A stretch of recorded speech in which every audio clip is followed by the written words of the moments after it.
You know, Major League Baseball has no salary cap. So we all know that 30 to 40% of the league can't really financially compete.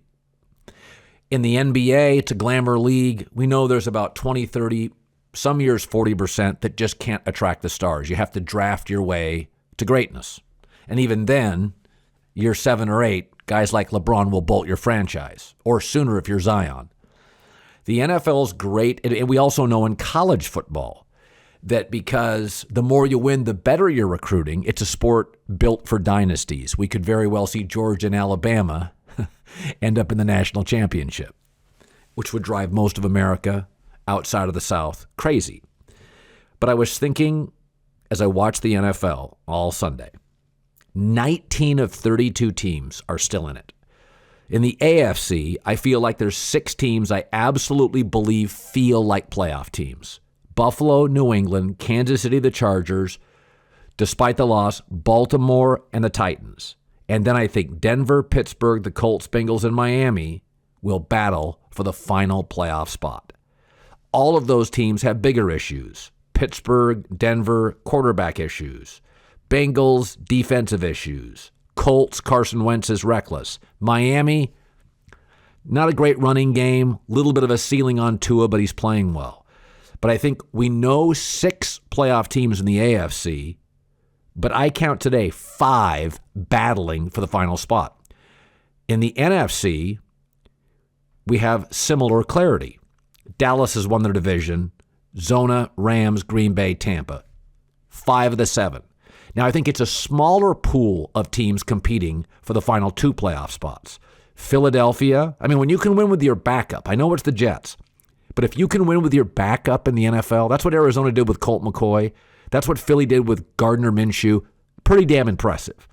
San Francisco lost, but I think they and Washington, now the Washington football team suddenly hot, will battle for 2 of the 3 final spots. But that's 19 of 32 teams. And we're in week 13. And I think the NFL has always been the league of hope. And you're really seeing it on display. I also think there's 7 or 8 teams that can win the Super Bowl, and it always feels around that number. The thing I would keep your eye on is running the football. Arizona with James Conner, Dallas with Tony Pollard and Zeke. You notice Tampa now is leaning into Leonard Fournette. Green Bay is going to get Aaron Jones back. Watch the good teams start to get more physical. Buffalo and New England, physical teams. Kansas City doesn't run much. Chargers can, Baltimore can, Titans will eventually get Derrick Henry back. So whereas September and October are warm weather, pretty football, you start looking at the really good teams now. I don't think it's a coincidence that Tom Brady is leaning in to Gronk and Leonard Fournette. He did the same thing last year. Physical football is the dimension that wins games post-Thanksgiving. You're going to love Dave Wannstedt today on all these topics. This is not the sexiest topic to start, but years ago, I created a segment. It's my highest rated segment. It's called Colin Was Right, Colin Was Wrong. And when you're an opinionist, I noticed watching political opinionists, conservative or liberal, and sports opinionists, nobody ever acknowledges they whiff on stuff. It just disappears into the ether. So I created Colin Right, Colin Wrong. And I do it every Monday, top of the second hour. It's always my highest rated segment of the week. And I think it's fascinating to watch Tua. I've been both right and wrong on Tua. Generally, Westbrook, Carmelo Anthony, I'm right. Baker Mayfield, I'm right. There's been other times I never thought Kevin Durant would go to the Warriors. Total whiff. And then when he got to the Warriors, I didn't know how it would work. I was skeptical. Total whiff. But Tua's fascinating. I loved him in college, and then before he played a game with Miami, I said, where's the it? I keep seeing he's hurt, he's small, and so I looked right. And he had a very bumpy first year and a very bumpy start to here this year. But you know, when I watch Miami, what they really are is a poor man's New England. They do New England does everything slightly better than Miami. Defense, run the game, pass protection, efficiency. But, I think one of the things you can see in this league, look at some of the quarterbacks winning right now. Taylor Heineke's won 4 in a row. Tua's winning. These are Mac Jones is winning. We don't think of these as big arm, big stature, dynamic athletes. But in all 3 instances, what do you have? Defensive coaches and quarterbacks that don't make a ton of mistakes. Taylor Heineke, Mac Jones, and Tua. And so in my world of Colin right, Colin wrong, I've said before, I always thought Tua could win games. I'm very skeptical about him winning divisions and playoff games. But I have to acknowledge, Mac Jones and Tua share a lot of similarities beyond their college, Alabama. They really do. One's left-handed, one right-handed, but they're really accurate. They get rid of the ball quickly. They don't tend to be big interception throwers. They throw a nice, soft, deep ball, but don't have a ton of zip on it. They love throwing to the tight ends as an outlet, and they're both better with a strong running game. But as I watch Tua, I say, I've seen this. It's called Mac Jones in New England. It's just the better version of it.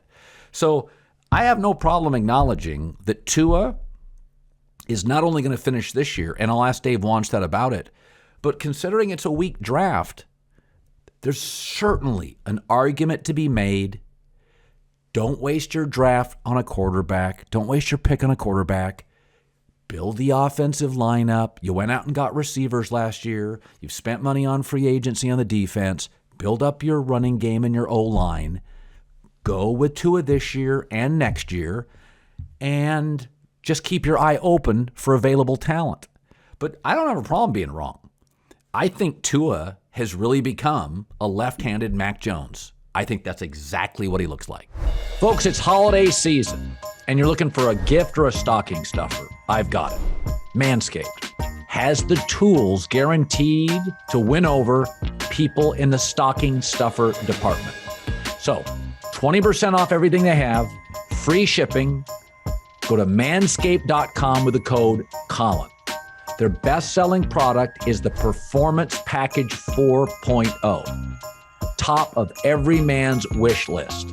It's best trimmer on the market. For your body, the weed whacker, ear and nose trimmer, go for it. Here's some other Manscaped products you like. The Manscaped 2-in-1 shampoo and conditioner, home run. The Manscaped Cologne Infused Body Wash. The Manscaped Signature Cologne. These formulations, vegan, cruelty-free, dye-free, sulfate-free, paraben-free, the products are legit. How do you get them?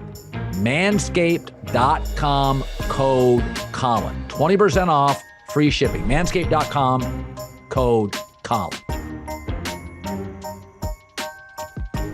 All right, he's my buddy Dave Wannstedt. Try to bring him on every 4 or 5 weeks. Former Bear head coach, Dolphin head coach. Playoffs with both, Fox NFL analyst, Pitt Panther coach. All right, I want to start with Steelers and Ravens. So John Harbaugh, end of the game, goes for 2. They had the play open, didn't get it. Your thought on the play call, on the decision? Well, I would have kicked the extra point. I mean, to be quite honest with you, just because the race is so tight in the playoffs. And I always believe when you're in that situation, give your players a chance to win the game for you. And maybe that's a little bit conservative, but I would have kicked the extra point and let's play. I mean, Ben's capable of doing anything. God bless him. You know what I mean? He played good today, but I'd take my chances with Lamar. You know, it's interesting. So the rumor came out, Adam Schefter broke a story that Ben's telling people I'm out. So if that's true, there's 2 or 3 options. Dwayne Haskins, draft a quarterback. I could make an argument for Mitch Trubisky, a guy that you always said, made the playoffs twice. If I said you're running the organization, go get Trubisky, the backup in Buffalo, give Dwayne Haskins a second shot, or draft a quarterback, where do you go? Well, from a draft standpoint, they're not going to draft Kenny Pickens from Pitt. Now, I'm a little bit partial to him. I think he could be the first quarterback drafted this year. Okay, you don't think they'll take him? I don't think it's been. I tell you, when Tony Dorsett came out, there was always kind of a mentality. When Dan Marino came out, there was always a little bit of a mentality with the Steeler organization, going back to Mr. Rooney, that we do not want to take someone from Pitt, because if it doesn't work out, there's a lot of hard feelings in this city. I mean, it's a double mess for us. So yeah. I don't think they would draft Kenny Pickett, even if they thought he was the best guy. I really don't. You name some good free agent, options. I mean, they're not. Garoppolo. They're relatively a young team. Yeah. With Nagy, Harris, they've got some young offensive linemen. A couple of those young defensive backs. TJ Watt's he's a young guy comparably. So I think they could afford to get a draft pick, or Mitch Trubisky would not bother me. I don't see Haskins being the guy. I really don't. I mean, God bless him, but I don't see him being the future at the Steelers. No, I mean, listen, Jimmy Garoppolo is going to be on the market. That's potentially. Mitch Trubisky's on the market. We can say all we want, but they've won. They've gotten to the playoffs before. One's gotten to a Super Bowl. One's gotten to the playoffs twice. It's better than an old Ben, in my opinion. It's funny. I was thinking about this today as I was watching, a really ugly game. Mike Tomlin has never earned my respect more than the last 2 years. That was kind of a mess. Ben was decent. But I will say this about Mike Tomlin. If you have an old quarterback or an average one, and Pittsburgh has one in the same, Ben is both old and average, they're in the playoff picture. They're absolutely in the playoff picture, Coach. Yeah. Oh, no, they are. But you know what bothers me about the Steelers right now? At the end of last season, Art Rooney, the owner, came out and said, we have lost our Steeler identity. We are going to run the football. Okay? Quote, unquote, from the owner. They draft Najee Harris, the best running back in the first round. They fire the offensive coordinator. They fire the offensive line coach, and they bring in 2 more offensive linemen, and they aren't running the ball. If someone asked me, Coach, what can you do to get the most out of Ben Roethlisberger?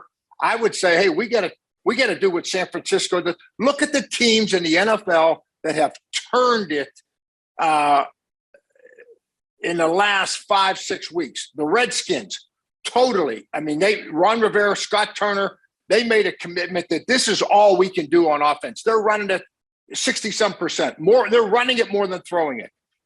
Who else? Denver made a decision. This is what we're going to do. They're running it more and throwing it. The Patriots have committed major to the run game. I mentioned the Washington Redskins.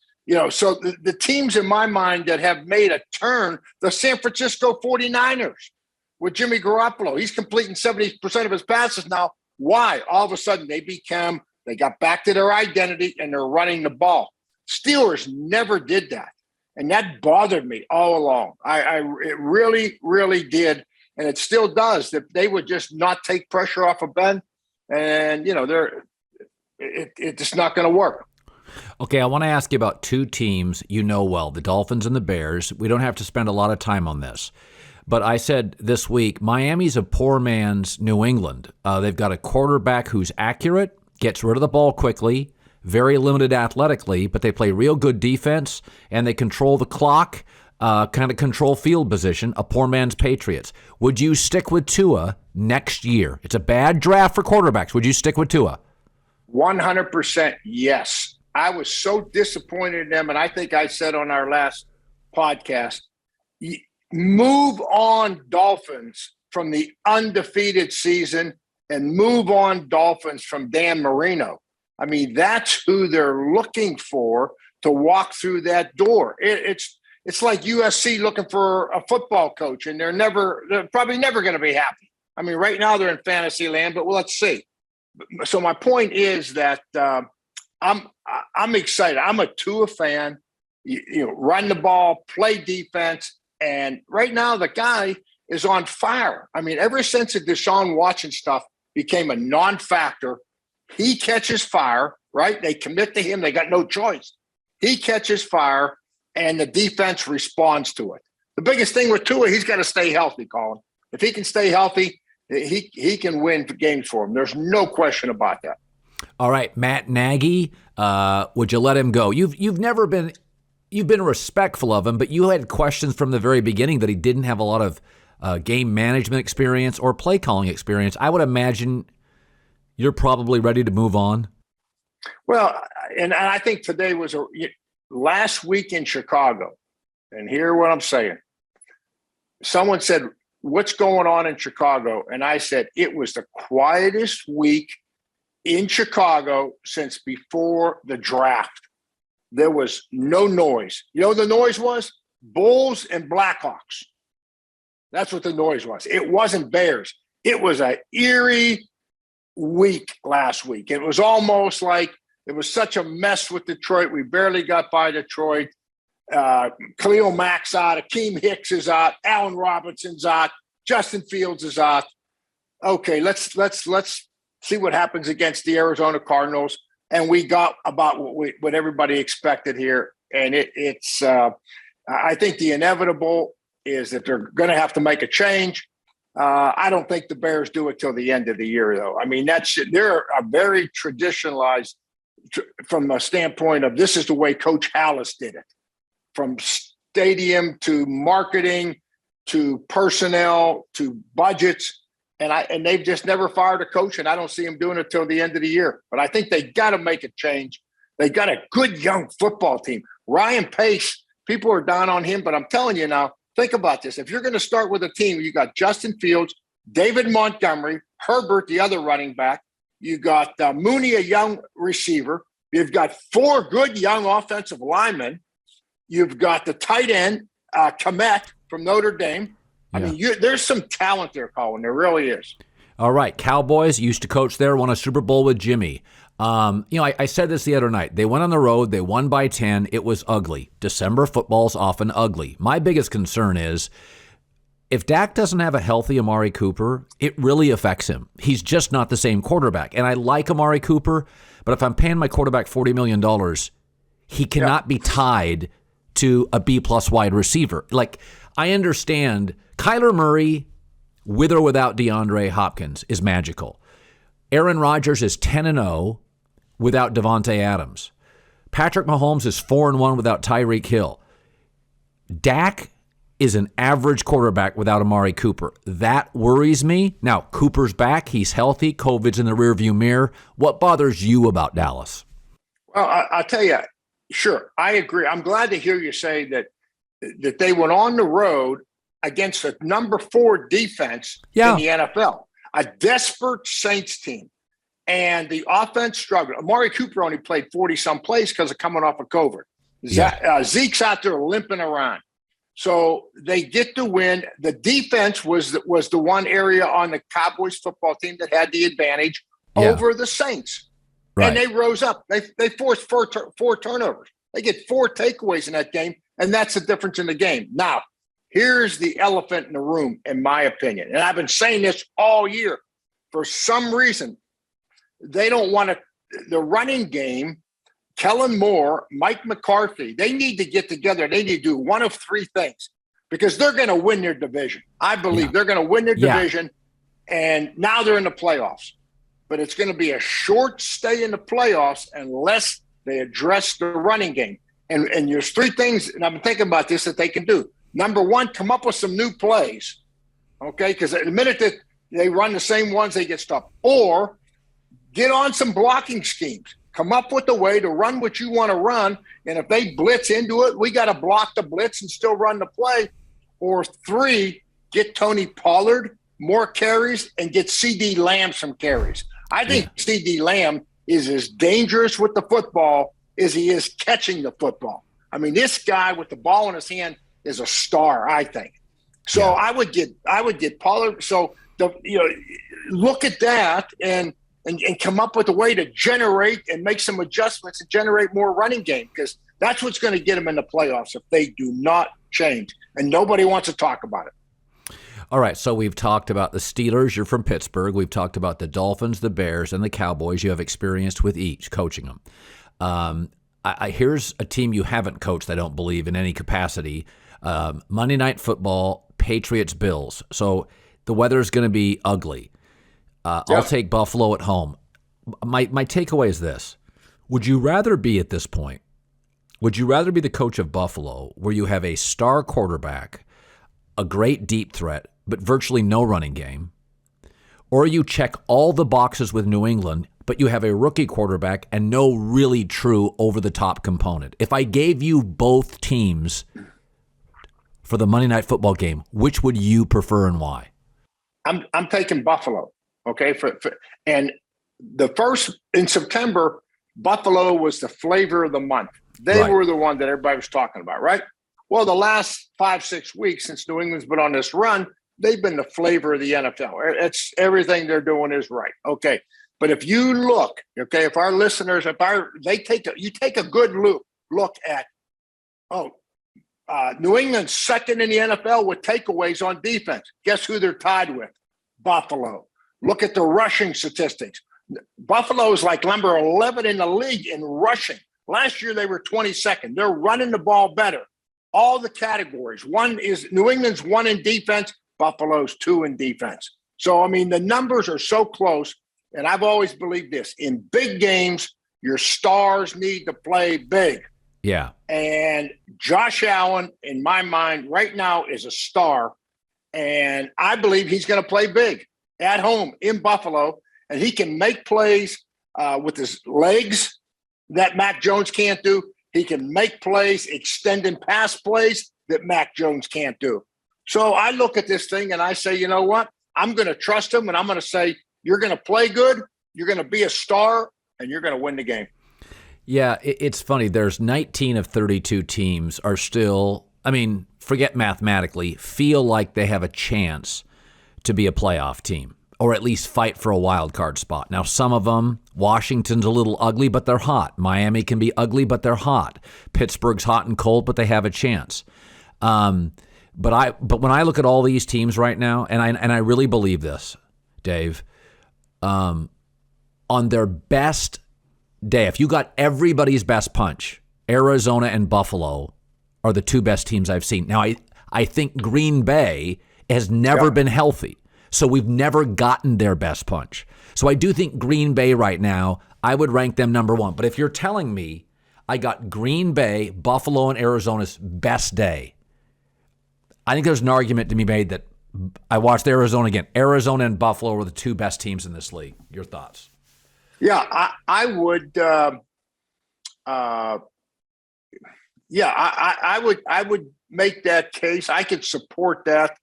You know, the only thing that bothers me a little about Arizona, and the thing that I like about Arizona is the players that they brought in have taken ownership of that locker room. Right? Yeah, they have. Yeah. I mean, I saw James Conner tonight make some plays. I mean, he was a great. He had no place to go. He was a great. They win 2 out of 3 with Colt McCoy, right? And a great addition. Rodney Hudson, the center, AJ Green, on and on. So, you know, they're a mature team. I don't know. I mean, Green Bay, they've got the best quarterback of the group. We all agree that. When you get down to playoff time, the quarterback usually separates the pack. I like Green Bay over Arizona in the NFC. And then in the AFC, I'm with you. I'm with Buffalo because I think they're a more complete team today than they were a year ago because they're running the ball more effectively. They truly are. I mean, look at the numbers and they're doing it more frequently and they're getting better results. So I like Buffalo. And we're all saying this counting on the quarterbacks playing big. So I'm counting on Josh Allen showing up Monday night and putting on a performance. Anything else you got? Somebody told me you wanted to talk about Matt Stafford. What's up with Matt Stafford in your opinion? Well, no, you know what? The Rams, and I know they had a big win today against Jacksonville, but you know what? They've got enough talent. They're going to get into the playoffs. But you know what bothers me? And I said this on the air this week. I don't see the physicality. It concerns me about this football team. And Green Bay, when they get into a team that wants to roll up their sleeves with them, and Green Bay, A.J. Dillon, the running back for Green Bay, right? He had 69 yards rushing. 47 of those yards were after contact. I saw Aaron Donald dragging him down 3 yards down the field. That's not Aaron Donald.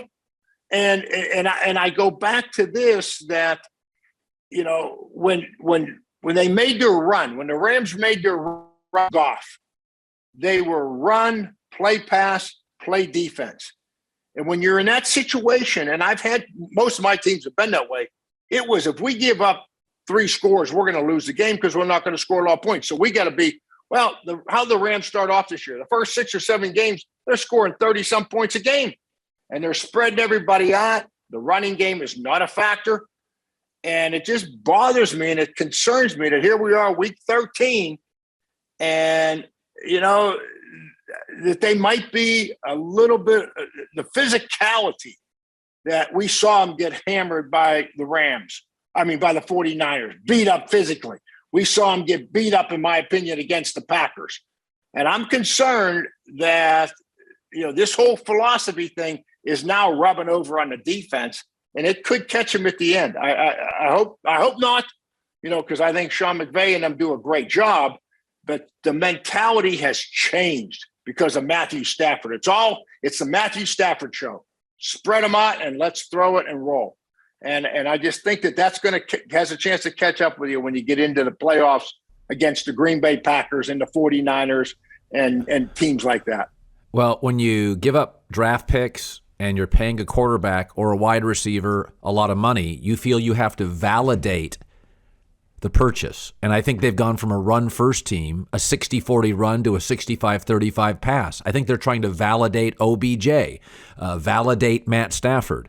And I think you lose your core identity when Troy Aikman talked about all-star teams in the NFL. The problem with them is you start bringing in stars, you feel you have to get them the ball. It's a tight salary cap. And I've seen this before. And, the best teams, Green Bay, New England, Tampa, Brady decides what he wants to do. And right now, Brady loves Leonard Fournette. This weekend, he loved Chris Godwin. Previous weekend, he loved Leonard Fournette and Gronk. And it was at the discretion of Tom Brady. And I do agree. I think the Rams have gotten a little pretty. And I think there's a sense that, we gave up these picks. We're spending a lot of money for a star quarterback. Let's go to 11 personnel, drop him back, get rid of the jet sweeps, and sling it. And I don't think Matt Stafford or any quarterback, maybe Aaron Rodgers or Mahomes, is good enough to carry a team without a run game. Yeah, and I think it affects the mindset of your defense. When you're not practicing against the run, and you're not working on it in training camp, you can become, I hate to use the word soft. I used it once and I got some throwback from it, but you can become a little bit mentally soft if you're not practicing that every day. It's like the Big 12. That's what I talked to all those coaches in the Big 12 conference, and they say, we can't play defense down here. Why? Because we throw it more than any conference in the league. Don't work on it. You don't improve on it. It's interesting you mentioned Tampa. Tampa, this is about the time last year, if you remember, that they made a decision. We're going to become more balanced on offense. We're going to get into the play action pass. Just what you said, Colin. Gronk is going to become a player, and all of a sudden the defense got better. So this is their blueprint for success. And, I'm a Bucs fan, so I just hope they stay with that. By the way, Leonard Fournette, physical. Gronk, physical.